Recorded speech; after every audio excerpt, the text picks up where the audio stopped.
Di antara bentuk kasih sayang Allah Azza wa Jalla kepada hambanya, di mana Dia telah menciptakan obat bagi setiap penyakit.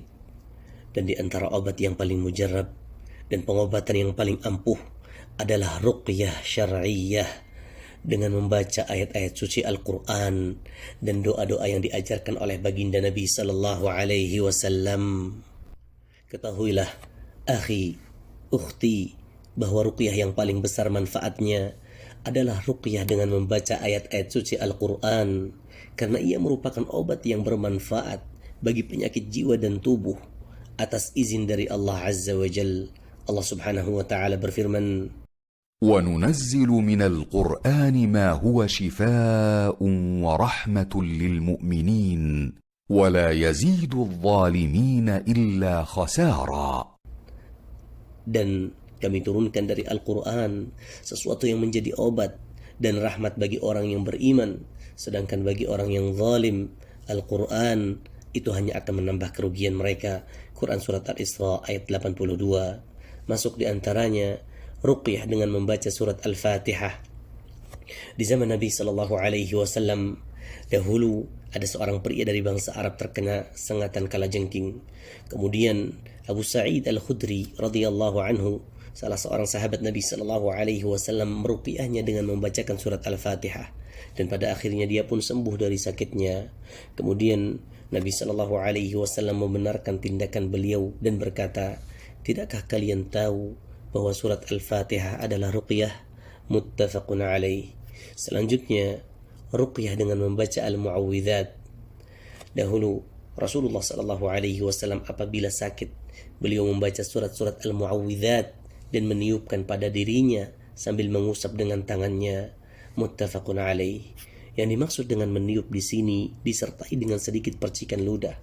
Dan yang dimaksud dengan Al-Mu'awwidzat adalah 3 surat dalam Al-Quran, yaitu Al-Ikhlas, Al-Falaq, dan An-Nas. Pengobatan metode ruqyah ini dibolehkan dengan 3 syarat. 1. Hendaknya orang yang sakit meyakini bahwa manfaat ruqyah ini atas dasar izin dari Allah Subhanahu wa Ta'ala semata. 2. Hendaknya ruqyah yang dibaca jelas dan dapat difahami maknanya, bukan termasuk dari mantra-mantra.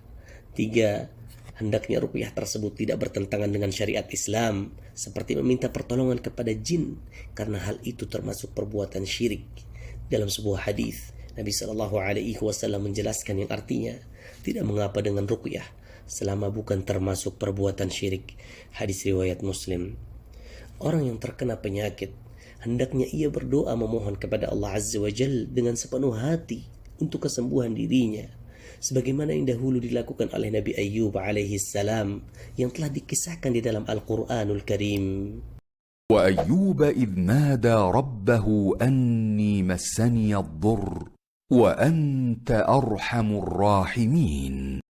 Dan ingatlah kisah Nabi Ayyub ketika dia berdoa kepada Tuhannya, "Ya Tuhanku, sungguh aku telah ditimpa penyakit, dan Engkau adalah Tuhan yang paling penyayang dari para penyayang lainnya."